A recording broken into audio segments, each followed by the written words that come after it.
Hello forever. Aloha and welcome to Hawaii.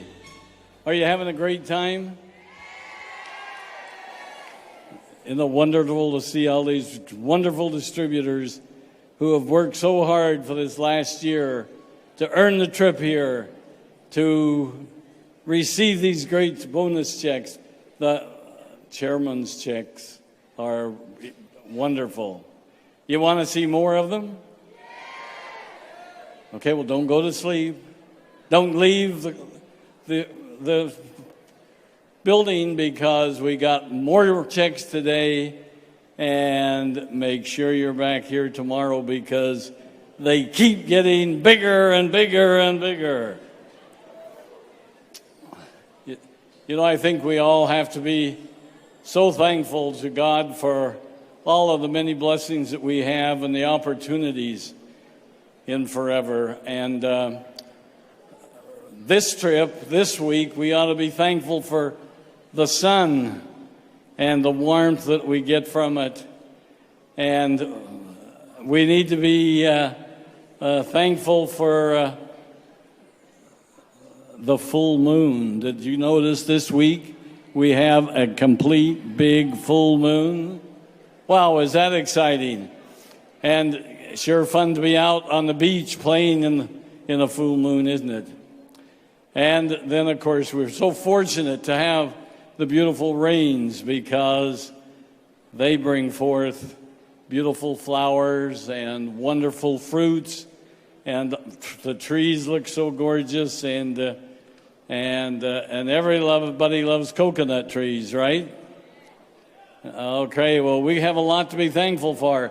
You know, I heard so many people say that they took 30 hours to arrive by airplane to attend the rally, and they thought it was a long, long time. You know, we ought to be thankful for those fast airplanes that made it in 30 hours, because I know that Robert Louis Stevenson, when he came to Hawaii, it took him 3 weeks to go from San Francisco to Hawaii on his ship, on the boat that he was on. And when he went to Auckland, New Zealand, or to Sydney, it usually took maybe 3 months for him to get there. And, you know, mail only arrived by the boat. And I have to tell you that when I was in Samoa, the boat only came once a month.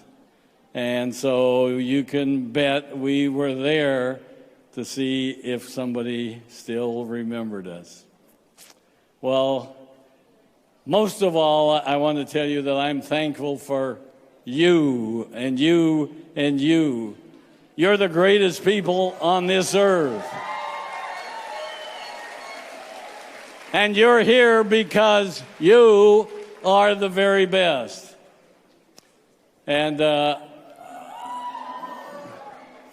want to recognize some friends of ours who have been helping us in the philanthropic problems around the world and helping do various things that for people who are less fortunate than we. And I'd like to have Rob Smoot and his wife, Michelle, stand up if they would, where you can see them, or somebody send them out here on the stage so you can get a chance to see them, because Rob talks to me every single day about what's happening throughout the world in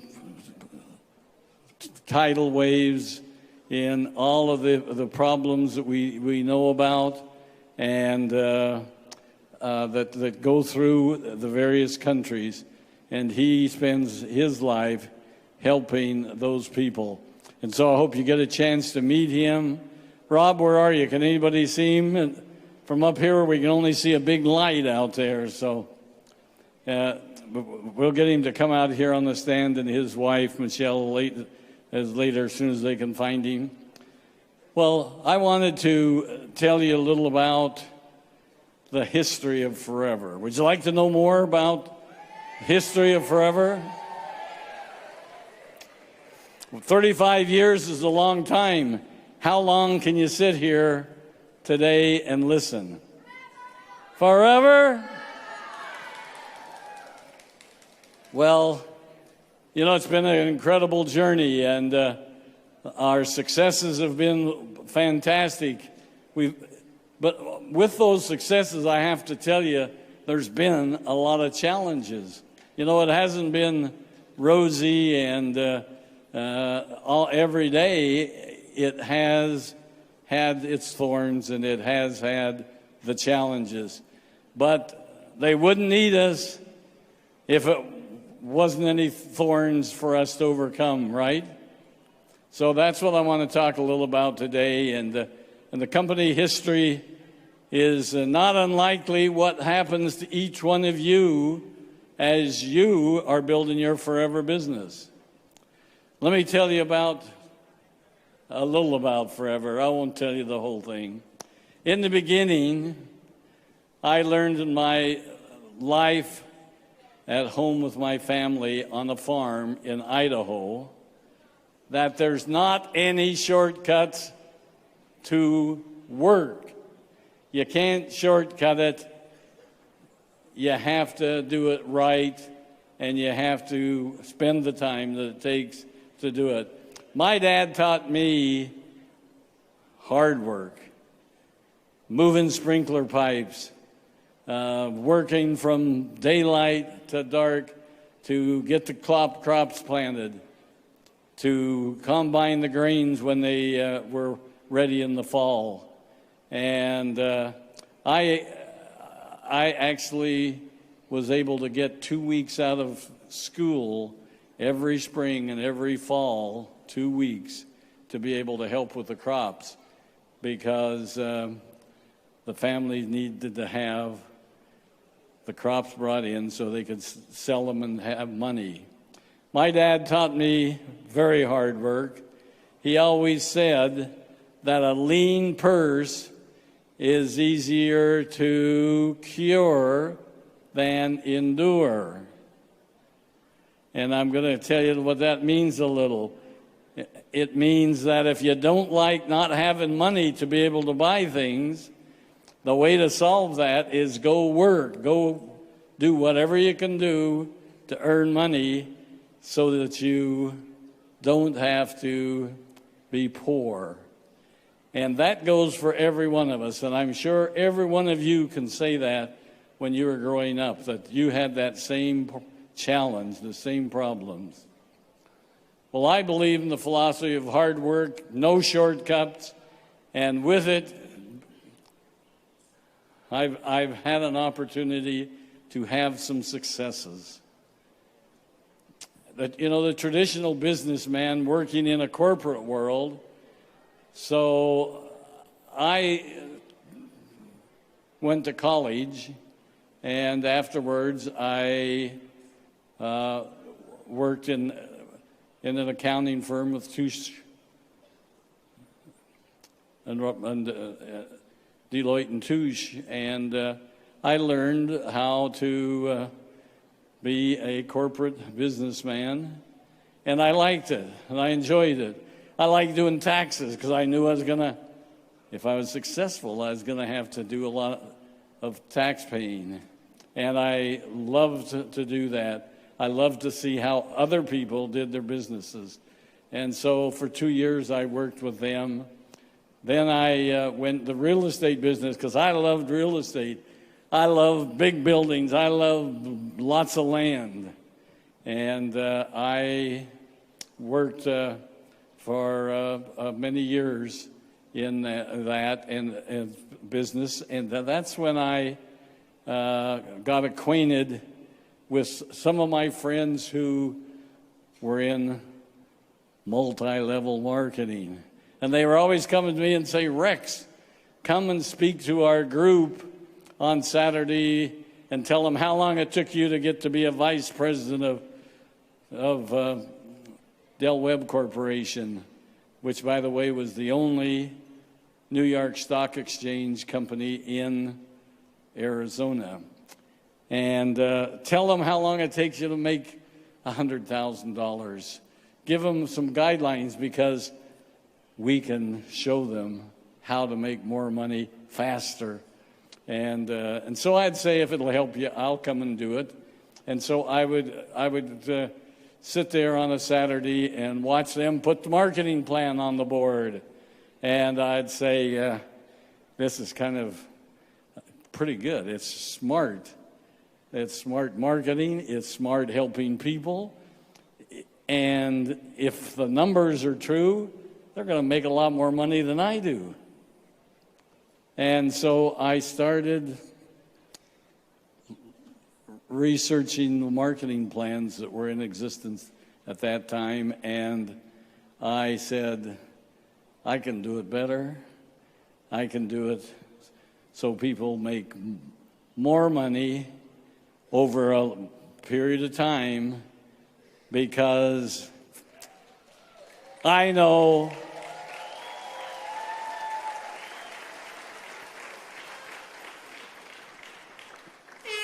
and I wanted a marketing plan for what was going to last forever. And that's what we have. You know, I did what most people go out and find a product and say, I want to sell that, and they start trying to sell it, and they have a rough time, and they don't make enough money to pay the expenses. Well, I started with the marketing plan, and before I knew what kind of products I wanted to sell. And when I got the marketing plan, what I thought then was perfect, I started looking for products. And I looked at everything that was available, and I knew that I wanted to get a product that would be usable, that people would use it every day, and they would buy it every month at least, or every week. And I knew that there was no shortcuts to success. I found that out fast.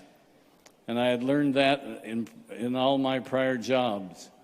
Anyway, as I was looking at various products, I always went back to when I was in high school. I thought I'd like to be a doctor because I wanted to help people. And so when I went to college, I thought maybe that would be a good vocation for me to be a doctor. But when I talked to those guys that were graduating, and they told me, well, you got another 12 years of college, I said, wow, I don't think that will work. I've got a wife at home, I've got a boy, and I've got all these other things that I want to do, and I don't think I want to spend 12 more years in college. And so I went with Deloitte & Touche. I went with the Del Webb Corporation, great companies. I learned lots, and I don't regret one day of it. But as I'm looking for the product that I needed, I ran into 3 doctors. They all lived in Dallas, Texas. And they had spent 25 years of their lives developing the stabilization process for aloe vera, where you could take that beautiful, clear gel out of the leaf and you could stabilize it naturally, put it in bottles, cap it, seal it so air didn't get to it, and you could keep it almost indefinitely. And I thought, wow, that is really something. You know, I only knew aloe vera to put on my sunburn when I went water skiing and got sunburned. But it was really good. But I knew it was great because it took away the sting in that. So anyway, I took some of their product. They were already bottling it, and they were trying to sell it in health food stores. Guess what?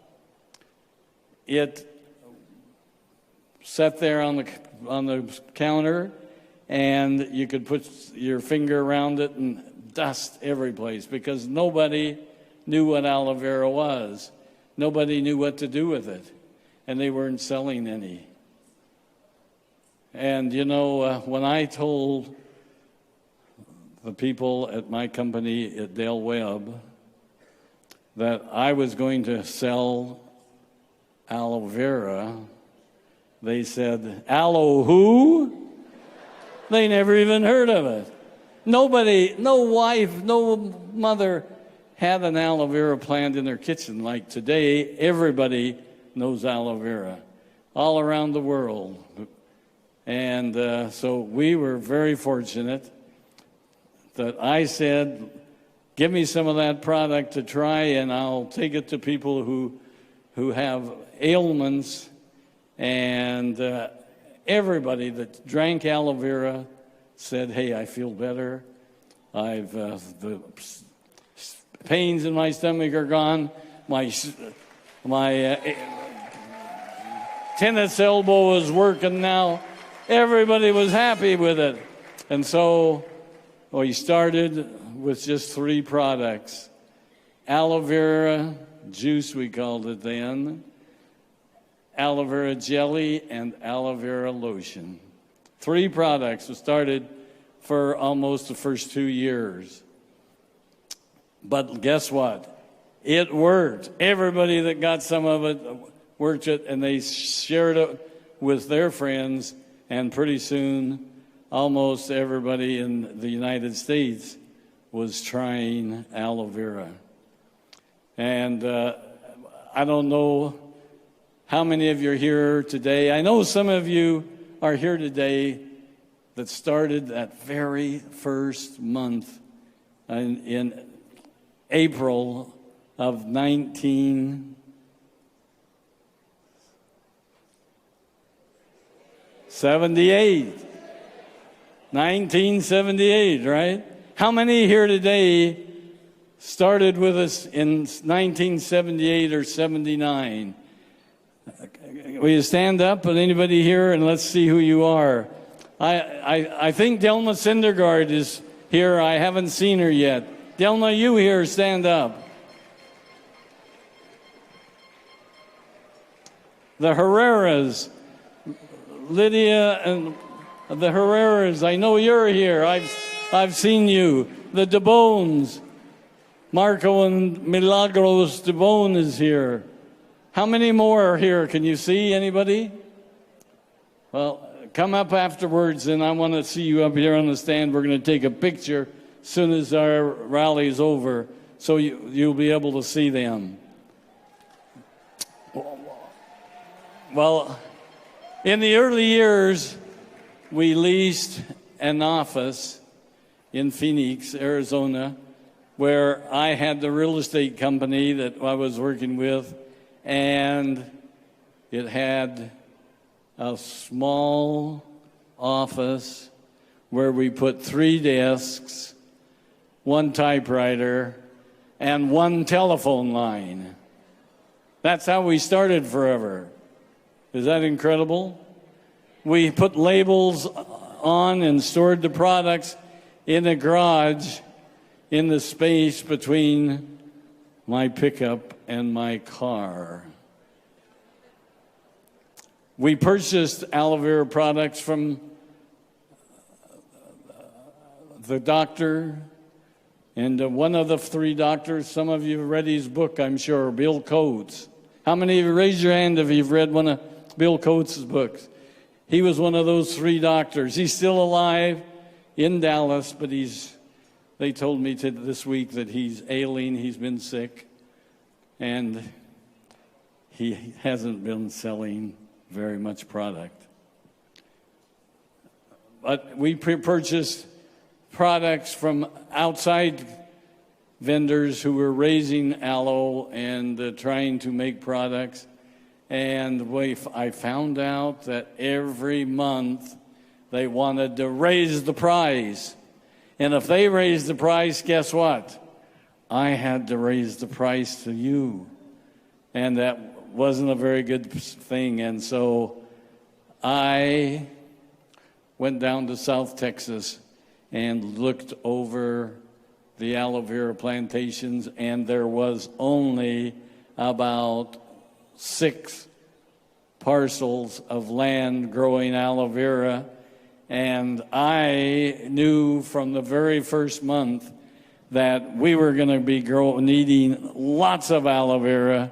And so I started buying the existing plantations. Some of them was only 1 acre, 2 acre, 5 acres, 10 acres. The largest one was 20 acres. Is all that there was growing there at that time. And I started buying them. I started buying other land that was good. And so we started planting our own aloe, so we were going to be self-sufficient. And as we went along, we wanted to do new products. And when you go to an outside vendor and tell them you want new products, they think they know everything and they want it done their way, and it was almost impossible to get high-quality products. And so we started buying our own building, our own land, and we purchased our first building when we got Aloe Vera of America. Bill Coates actually had one little building of about 2,000 square feet where they were making products in Dallas. And he said, boy, we can make all this product. We can make a lot more than you can sell. And in the first 5 days, he was out of products, and we had to start building a new building of our own. We acquired his building. It was, I should have known, because the address in Dallas was Easy Street. And I can tell you it wasn't easy. There was nothing easy about it. And it never got easier until we built a big plant and processing plant there, and in order to take care of all our business. And the reason why we've been successful is because we hired great people that are smart and knew what they were doing and wanted to work hard and wanted to get ahead in life. And some of those that I hired, you know, because Navaz is here today. Navaz was with me with Del Webb. She helped draw up the corporation papers. She helped do everything in getting the company started. And R.J. Lloyd, most of you know R.J., our attorney. R.J. started with us, and he would be here today, but he had to have a little surgery done this week and yesterday, and we checked on him, and he's doing fine, and he told me to tell you all hello and look forward to seeing you in the near future. And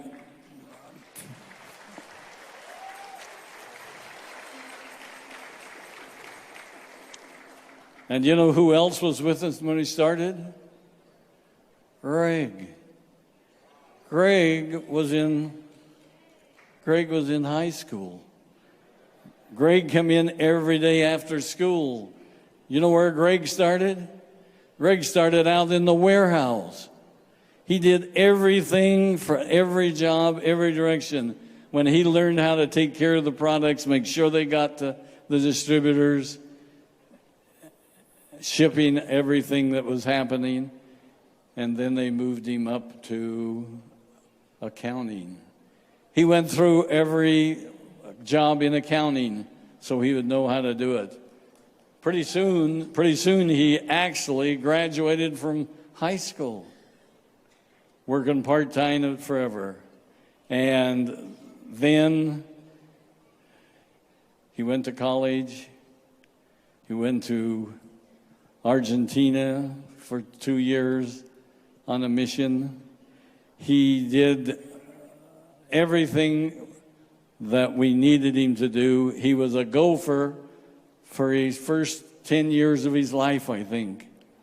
And sometimes he still thinks he's a gopher, but You know different. You know he is really great and brilliant, and we're glad we got him. We're glad he's got all that background. We're glad he's the smartest guy in the building here. When we have problems, we go to Greg and ask him. You know, we had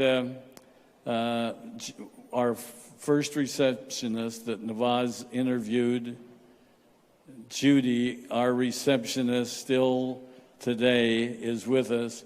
And she was Girl Friday. She did everything else that Navaz didn't do.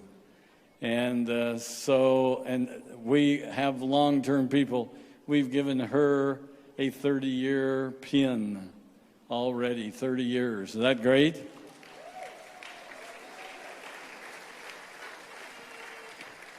We purchased one building in Tempe. We had to get out of that little one-man office, three-man office. Only 3 people could be in at one time. And we bought a building in Tempe. And when we bought it and moved in, guess what? We found out it was too small. And so we had to rent some more space in the building next door. And then we kept growing. We were growing so fast that we were just hoping that we were shipping aloe vera and not honey or something else. But we then purchased another building in Tempe that was 5 times larger than the first one. And guess what? After 2 years, we found out it was too small. It's just like all the offices in all your countries. Every office we've ever had and rented or purchased, within a year or two, it's too small. Because you're doing such a great job in expanding, bringing new friends in, and we like that. And so if you haven't had a new office, a new expansion, a new addition, maybe you're not doing the program right. Remember, this is a fun business, and if you're not having fun, you might be doing something wrong, right? Okay, so if you listen to everything that you're told this week, you'll be doing the business right.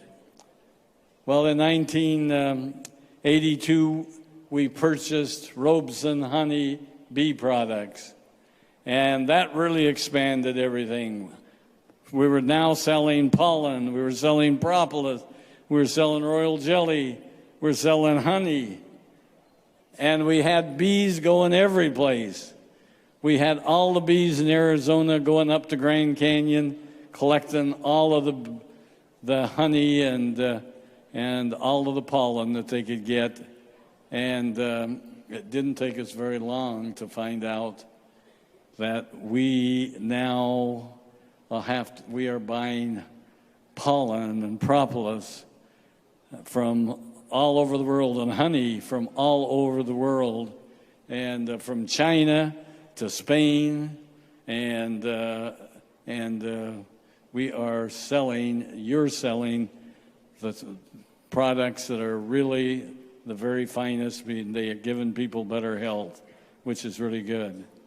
Our international expansion started into Canada in 1980, Malaysia in 1982, in Japan in 1983.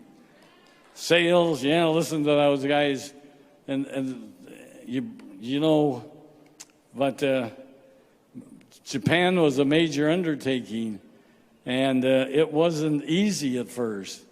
You know, it was like 5 years before we really got going good in there, and we worked very hard at it. Some of the people in our office ask, why would you keep pouring money into Japan to expand and to do all these things when they doesn't make a profit?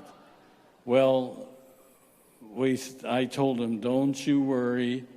There is great potential in Japan, and Mr. Lloyd believed in it, and Mr. Gene Yamagata, Mr. Hiro Sugisawa and Mr. Rektoma in Japan, they believed that it would grow too, and they believed in the products and they used them. And we have done very, very well in Japan, as you know, and Japan is growing, just so all of you know that, and especially you guys down there in South America.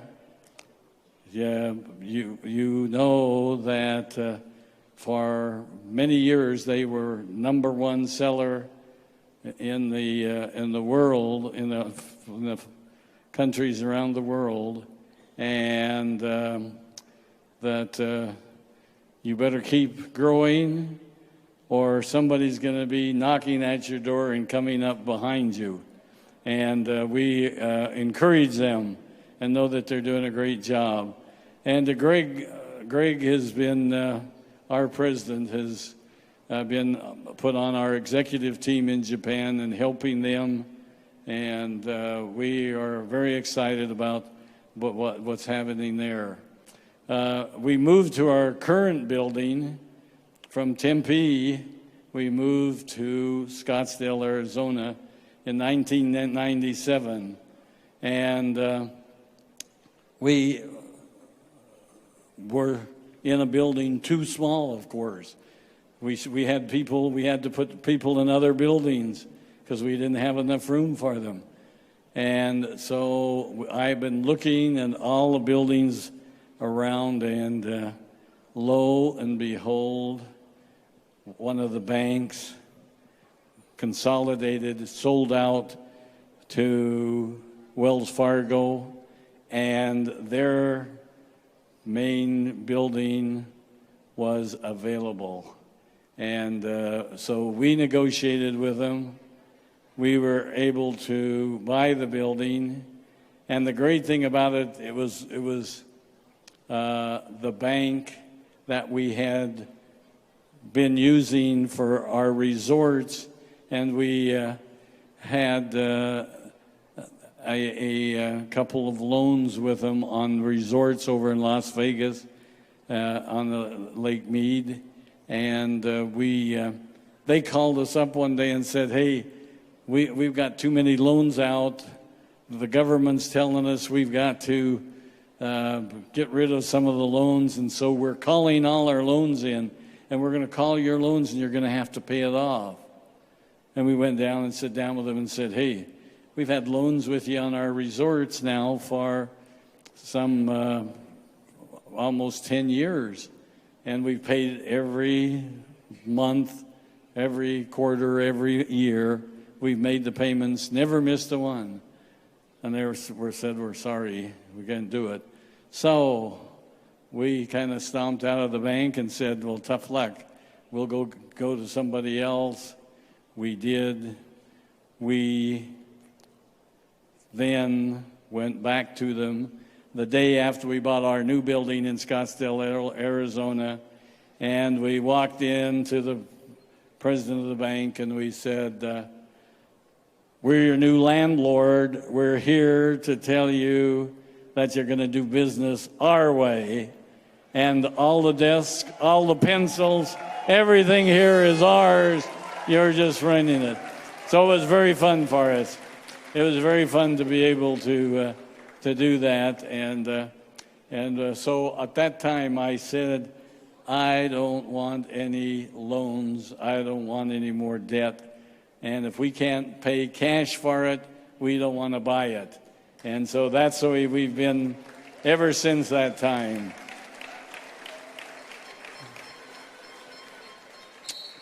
And I also learned another thing. I learned that never burn your bridges. Always be careful of how you treat other people on the way up, because you'll probably meet them again on the way down.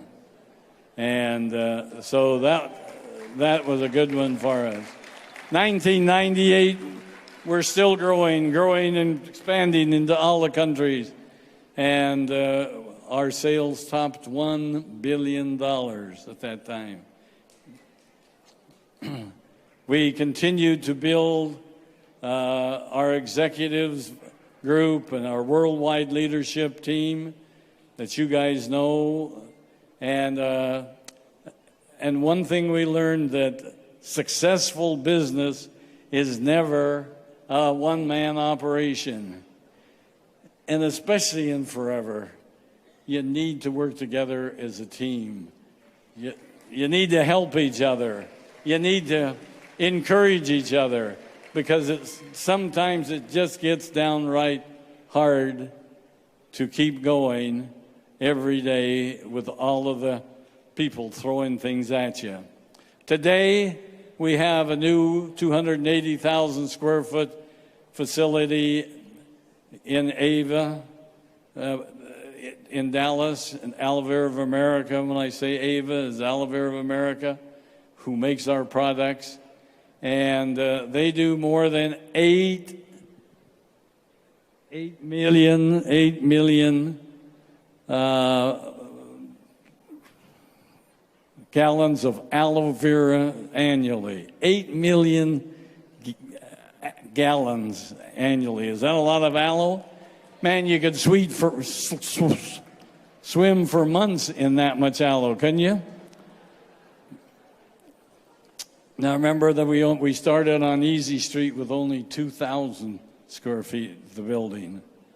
We just last year built a new nutraceutical 80,000 square foot building, and in Phoenix, Arizona, where we do all our tableting, all our pollens, all our propolis and royal jellies and Arctic seas and everything we do there at Nutraceuticals in Phoenix. And we just finished this spring, the first of the year, a new 80,000 square foot, 300,000 square foot building in Amsterdam, Netherlands. And where's the Netherlands group? Yeah, we're going to be over to see them next month. Maybe in about 2 weeks, we're going to have the grand opening in Netherlands for our new beautiful building, and it is fantastic, and it's state-of-the-art. Everything is automatic, like we have in Dallas, where the robots are doing everything, and the people are just watching them to make sure they don't get out of line. Now, we own more than 6,000 acres of aloe vera plantations in the Dominican Republic, many also down in South Texas by McAllen, and we take aloe from them every week and use it for our great products. And we are now, something new for you, we're now doing business in 155 foreign countries. And I hope you realize there's only 195 countries around the world. But we got a lot to go. But that doesn't mean anything, because just think in each of your countries, there's so many people. Most people have never heard of Forever. Most people have never had a glass of real aloe. And so we have our job to do and things to do. We got major internet presence. We have 175,000 fans on our Facebook. We have more than 5 million people visit foreverliving.com last year. 5 million people. How about that? We have many forever giving projects, like we just did here today with the two groups, to help their organizations help people who are needy and less fortunate than us. What's next? What are we going to do next? We got new people like Greg involved to take us to the maximum, to be first in line with all the great things. Our Eagle Manager program is building our next generation of distributors leadership, our future 20K distributors. We're going to continue to create the world's greatest products, new products. Do you like our new products? We're going to continue to expand into new countries as the opportunities present them. A lot of those other countries that we're not in, you know, they have some bad eggs there, and they have a lot of wars and rumors of wars are going on. And so we don't want our distributors to be involved in those. But we'll be there soon. And so we're going to continue this year to help you get into all of the people, get the products to all the people in your countries, wherever they might live, even the smaller cities and towns. Well, the key lessons I've learned that over these last 35 years is that you got to sponsor and work with the best people. People that are so negative that they don't want to listen and they don't want to do what you ask them. Don't waste your time with them. Someday they'll change.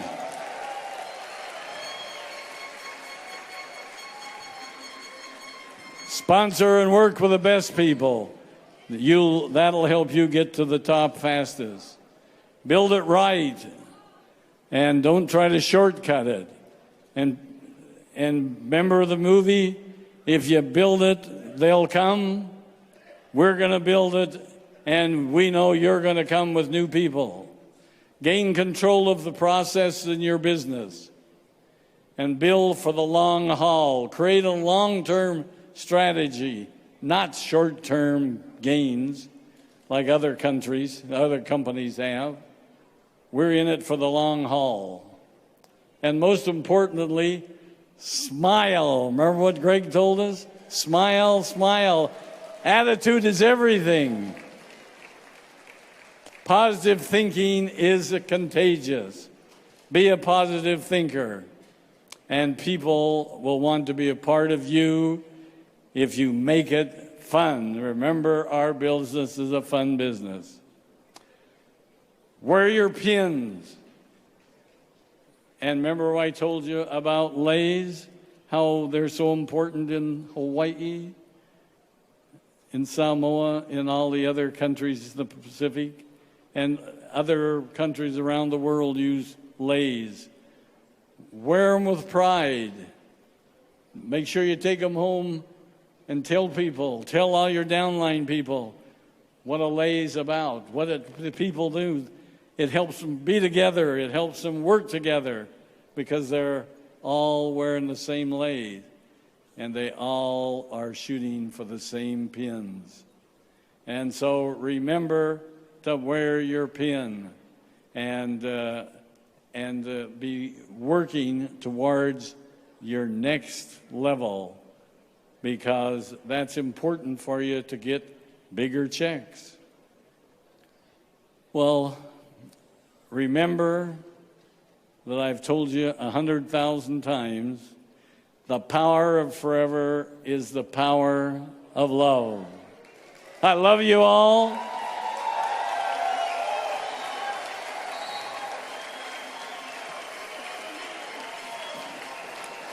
I am Rex. I love you all, and I am forever with a smile. Thank you.